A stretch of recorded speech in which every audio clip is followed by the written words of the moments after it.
Hello my dear students and friends. तो ये है हमारी विद्युत धारा के चुंबकीय प्रवाह की दूसरी वीडियो। इससे पहले की वीडियो में हम कुछ टॉपिक कवर कर चुके हैं, ठीक है। तो आज का शुरू करेंगे हम मैक्सवेल के दक्षिण हस्त अंगुष्ठ नियम से, ठीक है। Maxwell right hand thumb rule से आज की वीडियो शुरू करेंगे।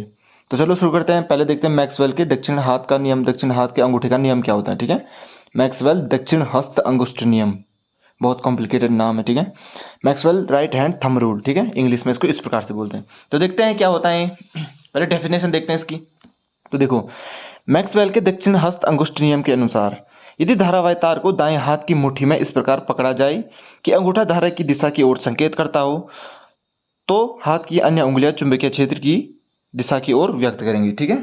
तो इसका कहने का मतलब क्या है, अगर हमारे पास कोई धारावाही तार या फिर धारावाही चालक, एक ही होता है, धारावाही चालक है, तो उसमें अगर एक डायरेक्शन में धारा बह रही है तो उसको हम अपने राइट हैंड से यानी कि दाएं हाथ से इस प्रकार से पकड़े, दाहिने हाथ से इस प्रकार से पकड़े कि हमारा जो अंगूठा होगा वो धारा की दिशा को संकेत करेगा, और जो उंगलियां घूमेंगी हमारी बार के लिए वो जो है चुंबकीय क्षेत्र की दिशा की ओर संकेत करेंगी।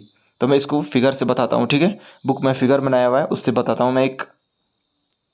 तो देखो ये है फिगर। तो क्या है इसमें, ये है, देखो ये हमारा एक धारावाही चालक यानी कि धारावाही तार, इसमें हमारी धारा प्रवाहित हो रही है, ठीक है। और ये कहाँ के लिए, ऊपर के लिए हो रही है। तो देखो हमने इसको दाहिने हाथ से इस प्रकार से पकड़ा है कि जो हमारे अंगूठा है वो धारा की दिशा में है, धारा की दिशा की ओर संकेत कर रहा है। और जो ये हमारी उंगलियां बनी हुई है, उंगलियां हमने बंद की है, मुट्ठी बना रखी है, तो वो जो है चुंबकीय क्षेत्र की दिशा की ओर संकेत कर रही है, ठीक है। तो देखो चुंबकीय क्षेत्र कहाँ के लिए, हमारा इस साइड के लिए फ्लो हो रहा है चुंबकीय क्षेत्र। देखो चुंबकीय क्षेत्र की दिशा इस साइड के लिए है, ऐसे घूम रहा है, ठीक है। और उंगलियां भी इसी साइड के लिए हैं, ठीक है। और यदि अगर हम इस धारा की दिशा को उल्टा कर देंगे, यानी कि करंट ऊपर के लिए फ्लो हो रहा है, अब करंट को अगर हम नीचे के लिए फ्लो करेंगे तो चुंबकीय क्षेत्र की दिशा भी बदल जाएगी, ठीक है। तो आप देख ही लीजिए, उसमें भी हम सेम रूल अप्लाई करेंगे, क्योंकि उसमें भी अगर नीचे के लिए धारा बह रही है तो अपने हाथ को, अंगूठे को नीचे के लिए कर देंगे, और धारा अब तब उस टाइम पे उंगलियां जो है इस साइड के लिए घूमेंगी, तो हमारा धारा की इधर चुंबकीय क्षेत्र इधर के लिए बह रहा है, तो तब चुंबकीय क्षेत्र इस साइड के लिए फ्लो होगा, ठीक है। तो चुंबकीय क्षेत्र की डायरेक्शन उल्टी हो जाएगी। इसका मतलब क्या हुआ, धारा की दिशा परिवर्तित करने पर चुंबकीय क्षेत्र की दिशा भी परिवर्तित हो जाती है, ठीक है। तो ये था मैक्सवेल का दक्षिण हस्त अंगुष्ठ नियम, यानी कि Maxwell right hand thumb rule. तो ये था हमारा रूल। तो अब आगे देखते हैं हम। तो अब हमारे पास धारा का चुंबकीय प्रभाव, मैग्नेटिक इफेक्ट ऑफ करंट। तो देखते हैं पहले इसके बारे में। तो देखो ये है। तो धारा के चुंबकीय प्रभाव का आविष्कार ऑस्टेड ने किया था। उन्होंने प्रयोग द्वारा यह निष्कर्ष निकाला कि तार में प्रवाहित हो रही धारा हमेशा उसके चारों ओर चुंबकीय क्षेत्र उत्पन्न करती है, ठीक है। सबसे पहले इसकी जो जानकारी दी थी वो किसने दी थी, ऑस्टेड नाम के एक वैज्ञानिक थे, उन्होंने दी थी। उन्होंने क्या कहा था कि जब तार में कोई विद्युत धारा प्रवाहित होती है तो वो अपने चारों ओर जो है चुंबकीय क्षेत्र को उत्पन्न कर देते हैं, चुंबकीय क्षेत्र बना लेते हैं, क्रिएट कर देते हैं, मैग्नेटिक फील्ड। तो उन्होंने किस प्रयोग से देखा वो, उसको देखते हैं हम थोड़ा सा। तो उन्होंने क्या किया कि जो है एक तार में या फिर एक चालक में विद्युत धारा प्रवाहित की, और उसके बगल पे एक दिक सूचक सुई यानी कि कंपास रख दिया, कौन जो हमको दिशा का ज्ञान कराता है, नॉर्थ ईस्ट वेस्ट साउथ, जिसको वो वाला कंपास जो समुद्री जहाज में यूज़ किया जाता था पुराने ज़माने में, ठीक है। वो वाला कंपास उन्होंने उस धारावाही चालक के पास रख दिया। तो पहले जो है उस चालक में धारा प्रवाहित नहीं थी, तो वो कंपास अपनी स्थिर स्थिति में था, ठीक है। और जब उस चालक में उन्होंने धारा प्रवाहित कराई तो क्या क्या देखने को मिला, कंपास में विक्षेप देखने को मिला। क्या ही, कंपास जो है हिलने लग गया, कंपास की जो निडिल थी वो हिलने लग गई, ठीक है। इसका मतलब ये हुआ कि चुंबक धारावाही चालक अपने चारों ओर चुंबकीय क्षेत्र को उत्पन्न करता है। उन्होंने इससे ये निष्कर्ष निकाला, क्योंकि देखो जब धारा प्रवाहित हो नहीं रही थी तो ये निडिल जो है इसकी एक डायरेक्शन में रुकी हुई थी, ठीक है। जैसे हमने इसमें धारा करंट फ्लो कराया तो इसकी निडिल देखो हिलने, इसकी सुई देखो हिलनी चालू हो गई, ठीक है। तो अब देखो ये इसमें करंट नीचे के लिए था, ठीक है, तो निडिल इस साइड के लिए घूम रही थी। अगर हम करंट को ऊपर के लिए कर देंगे तो निडिल दूसरी साइड के लिए घूमनी शुरू हो जाएगी। इससे क्या पता चलता है कि जो तार में धारा की दिशा को परिवर्तित करने पर चुंबकीय क्षेत्र की दिशा भी परिवर्तित हो जाती है। ये भी एक पॉइंट है नोट करने के लिए, मैंने लिखा हुआ है, इसको देखते हैं। तो पहले देखो ये हो गया कंप्लीट, धारा का चुंबकीय प्रभाव किसने दिया था, ऑस्टेड ने दिया था, और कौन सा प्रयोग किया था ये भी बता दिया मैंने आपको। अब एक दो पॉइंट देखते हैं इसके। तो देखो यदि हम धारा की दिशा को परिवर्तित कर देते हैं तो चुंबकीय क्षेत्र की दिशा भी बदल जाती है, ठीक है। अगर हमने धारा की दिशा को बदल दिया तो चुंबकीय क्षेत्र की दिशा भी बदल जाएगी, ठीक है। अब देखो और टॉपिक आगे पॉइंट देखते हैं हम, अगला टॉपिक। तो ये क्या है, सीधे धारावाही चालक में चुंबकीय क्षेत्र, यानी कि सीधा जो हमारे पास तार है उसमें अगर धारा प्रवाहित हो रही है तो उसका चुंबकीय क्षेत्र कैसा होगा, तो उसमें चुंबकीय क्षेत्र कैसे बनता है, तो देखते हैं इसको। देखो ये है, ठीक है। सीधे धारावाही चालक के चारों ओर चुंबकीय क्षेत्र रेखाएं संकेंद्रित वृत्तों के रूप में होती हैं। चुंबकीय क्षेत्र रेखाएं मैंने इससे पहले बताया है आपको वीडियो में। तो सीधे धारावाही चालक के चारों ओर चुंबकीय क्षेत्र रेखाएं संकेंद्रित वृत्तों के रूप में होती हैं जिनका केंद्र तार होता है, ठीक है। तो देखो इसको मैं एक चित्र के माध्यम से बताता हूँ। तो देखो इस पे बनाते हैं, सपोज दैट ये एक तार है, ठीक है, इसमें धारा प्रवाहित हो रही है। तो ये अपने चारों ओर चुंबकीय क्षेत्र कैसे उत्पन्न करेगा, इस प्रकार से उत्पन्न करेगा, ठीक है, संकेंद्रित वृत्तों की तरह, ठीक है। संकेंद्रित वृत्त क्या होते हैं, जिनका केंद्र एक ही होता है। तो देखो इन सारे वृत्तों का केंद्र क्या है, हमारा तार ही है, ठीक है। तो इस प्रकार से जो है सीधे धारावाही चालक में चुंबकीय क्षेत्र बनता है, ठीक है। तो ये था इसका चित्र, बेसिक सा था। अब आगे देखते हैं।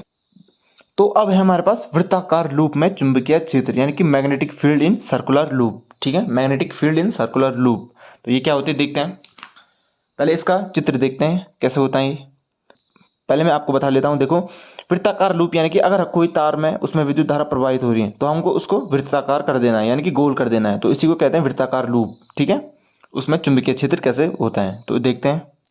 तो देखो ये है एक वृत्ताकार लूप, ठीक है। इसमें मैंने एक बोर्ड लगा रखा है, चित्र में बना रखा है, ठीक है, एक कार्डबोर्ड है, तो उसमें छेद कर रखा है, तो उससे तार जो है बाहर निकाला हुआ है, वृत्ताकार रूप में इसको घुमाया हुआ है।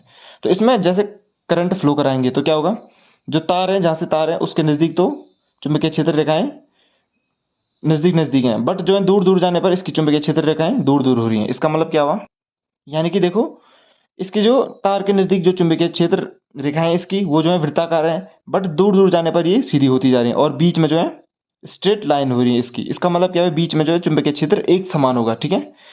और देखो इसका ये है, तो इसको देखते हैं कैसे, इसके पॉइंट देखते हैं।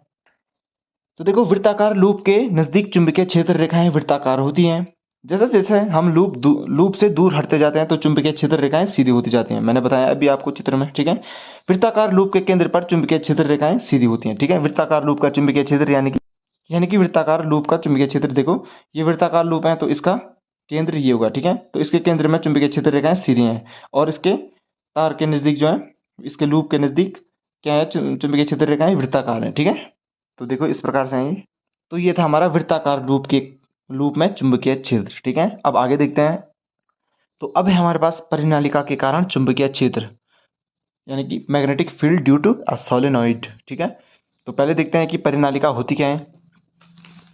तो देखो परिनालिका विद्युत रोधी कॉपर तार की एक बड़ी संख्या की निकट फेरों वाला एक लंबी कुंडली होती है। यानी कि परिनालिका जो है एक कॉपर तार की एक बड़ी संख्या की, एक बहुत संख्या में जो है फेरे बनाए होते हैं कॉपर तार की और उसमें विद्युत धारा प्रवाहित की जाती है, उसको हम परिनालिका कहते हैं, ठीक है।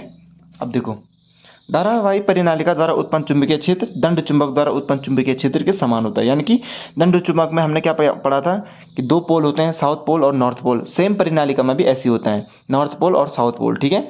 और नॉर्थ पोल से चुंबकीय क्षेत्र रेखाएं निकलती हैं और साउथ पोल की ओर चलती हैं। तो इनको पहले देखते हैं परिनालिका कैसी बनी होती है, उसको देखते हैं। मैंने फिगर बनाया एक। तो देखो ये है परिनालिका, ठीक है। इसमें भी मैक्सवेल का दक्षिण हाथ का नियम लगाएंगे, ठीक है, क्योंकि देखो इसमें धारा यहाँ से प्रवाहित हो रही है, ठीक है। तो धारा यहाँ आ रही है, तो अगर इसको हम राइट हैंड से पकड़ेंगे, ठीक है, राइट हैंड से इस प्रकार पकड़ेंगे, अंगूठा धारा की दिशा में वो करे क्या, संकेत करे, तो उससे हम इसका चुंबकीय क्षेत्र निकाल सकते हैं। तो उसी से निकाला है हमने। तो मैंने अभी आपको बताया कि दंड चुंबक की भांति ये काम करता है। तो देखो इसका नॉर्थ पोल ये है और साउथ पोल ये है, ठीक है। और जो है नॉर्थ पोल से चुंबकीय क्षेत्र रेखाएं निकल रही हैं और साउथ पोल के अंदर जा रही हैं। ऐसा क्यों हो रहा है, और इसके अंदर जो है समांतर रेखाएं हैं, ठीक है, समांतर चुंबकीय क्षेत्र रेखाएं हैं। इसका मतलब क्या हुआ कि परिनालिका के अंदर जो है चुंबकीय क्षेत्र सभी जगहों पर समान होगा, क्योंकि जो है चुंबकीय क्षेत्र रेखाएं इसके अंदर समांतर हैं, ठीक है। तो ये हमारे पास परिनालिका के अंदर चुंबकीय क्षेत्र इस प्रकार से होता है। किस प्रकार से, दंड चुंबक की तरह। तो अब देखो परिनालिका के अंदर चुंबकीय क्षेत्र रेखाएं समांतर सीधी रेखाओं के रूप में होती हैं, जिससे परिनालिका के भीतर सभी जगहों पर चुंबकीय क्षेत्र की शक्ति समान होती है, ठीक है। अभी बोला मैंने आपको कि परिनालिका के अंदर चुंबकीय क्षेत्र रेखाएं जो है समांतर होती हैं, जिसके कारण जो है परिनालिका के अंदर सभी जगहों पर चुंबकीय क्षेत्र समान होता है, ठीक है। और अगला पॉइंट है धारावाही परिनालिका के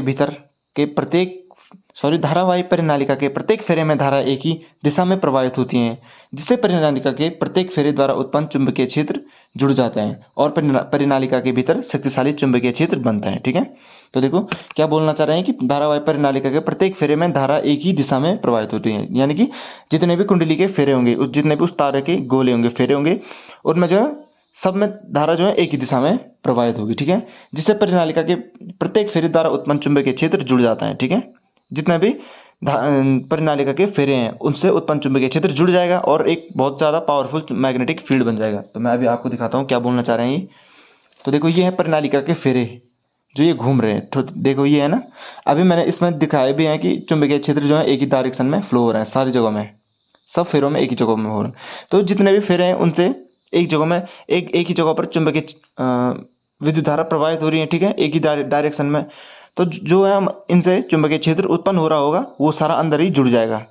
ठीक है, जिसके कारण ये समांतर हो रहा है और अंदर बहुत ज़्यादा पावरफुल चुंबकीय क्षेत्र उत्पन्न हो जाएगा। ठीक है, तो ये बोलना चाह रहा है इस पॉइंट में वो। तो ये हो गया हमारा परिनालिका के कारण चुंबकीय क्षेत्र। अब जो हम अब अगला टॉपिक देखते हैं हम, वो है हमारे पास विद्युत चुंबक यानी कि इलेक्ट्रोमैग्नेट। तो अब है हमारे पास इलेक्ट्रोमैग्नेट यानी कि विद्युत चुंबक। तो इसके बारे में जानते हैं, पॉइंट बाय पॉइंट इसके बारे में जानते हैं, जिससे इसको समझने में आसानी होगी। ठीक है, तो क्या होता है विद्युत चुंबक, इसको देखते हैं हम। तो देखो, हाँ, तो यह एक अस्थायी चुंबक है। ठीक है, जो धारा के चुंबकीय प्रभाव पर कार्य करता है। अस्थायी चुंबक यानी कि इसको बनाया गया है। ठीक है, इसको हम जनरेट करते हैं। ये दंड चुंबक जैसे एक परमानेंट चुंबक होता है, जैसे दंड चुंबक है तो वो चुंबकीय रहेगा, उसमें वो चुंबकीय है। बट ये जो है विद्युत चुंबक जो है अस्थायी चुंबक है, क्योंकि ये धारा के प्रभाव पर कार्य करता है। कैसे, जैसे जब धारा प्रभावित होगी तभी ये काम करेगा। ठीक है, तभी ये विद्युत चुंबक, तभी ये चुंबकीय व्यवहार करेगा। तो इसलिए इसको कहा गया है कि यह एक अस्थायी चुंबक है जो धारा के चुंबकीय प्रभाव पर कार्य करता है। ठीक है, और देखो विद्युत चुंबक नर्म लोहे की रॉड पर लिपटे विद्युत रोधी कॉपर तार की लंबी कुंडली का बना होता है। ठीक है, तो देखो क्या बोल रहा है, विद्युत चुंबक नर्म लोहे की रॉड यानी कि नर्म लोहे की रॉड होगी, एक रॉड होगी, जैसे ये है एक नर्म लोहे की रॉड, और इसमें हम कॉपर की वायर लपेट लेंगे। ठीक है, तो इस प्रकार से बना होता है। ठीक है, तो देखो विद्युत चुंबक नर्म लोहे की रॉड पर लिपटे विद्युत रोधी कॉपर तार की लंबी कुंडली का एक बना होता है। ठीक है, ये होता है इस विद्युत चुंबक। तो इसमें आगे पॉइंट देखते हैं एक और। हाँ, तो ये देखो मैंने अभी बात बताया, ये जो एक अंदर जो है नर्म लोहे की रॉड है। ठीक है, और इस पर कॉपर की वायर लपेटी गई है और इसमें करंट फ्लो कराया गया है। तो ये नर्म लोहे की रॉड है अंदर, और ये बन रहा है हमारे पास विद्युत चुंबक।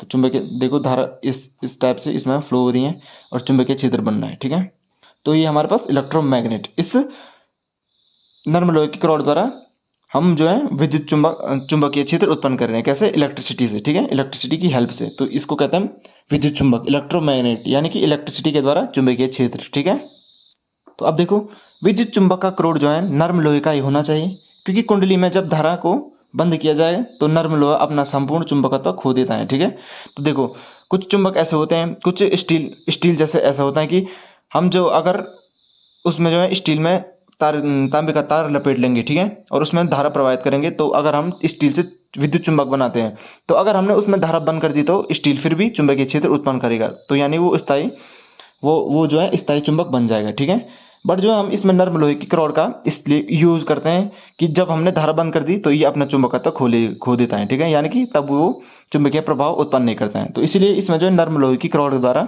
नर्म लोहे की रॉड का प्रयोग किया जाता है। ठीक है, तो देखो विद्युत चुंबक का क्रोड नर्म लोहे का ही होना चाहिए, क्योंकि कुंडली में जब धारा को बंद किया जाता है तो नर्म लोहा अपना संपूर्ण चुंबकत्व खो देता है। ठीक है, तो अब देखो विद्युत चुंबकों को बनाने के लिए स्टील का उपयोग नहीं किया जाता है, मैंने अभी बताया, क्योंकि जो है धारा को बंद करने पर स्टील जो है स्थायी चुंबक बन जाएगा, तो और ये अपना चुंबकत्व नहीं खोएगा, इसलिए स्टील का उपयोग नहीं किया जाता है। नर्म लोहा जो आसानी से धारा बंद करने पर अपना चुंबकत्व खोलेगा। ठीक है, खोलेगा यानी कि तब धारा बंद करने पर चुंबकीय प्रभाव जो है ये शो नहीं करेगा, चुंबकीय प्रभाव नहीं दिखाएगा। ठीक है, तो इसीलिए हम स्टील का उपयोग इसमें नहीं करते हैं, नर्म लोहे की रॉड का उपयोग करते हैं। ठीक है, अब देखो विद्युत चुंबक अधिक शक्तिशाली बल उत्पन्न करता है। ठीक है, जो विद्युत चुंबक होता है वो बहुत ज़्यादा अधिक शक्तिशाली चुंबकीय बल उत्पन्न करता है, यानी कि बहुत ज़्यादा फोर्स होता है उसको अट्रैक्ट या फिर रिपेल करने वाला। ठीक है, तो ये बहुत ज़्यादा अधिक शक्तिशाली बल उत्पन्न करता है विद्युत चुंबक। ठीक है, इलेक्ट्रो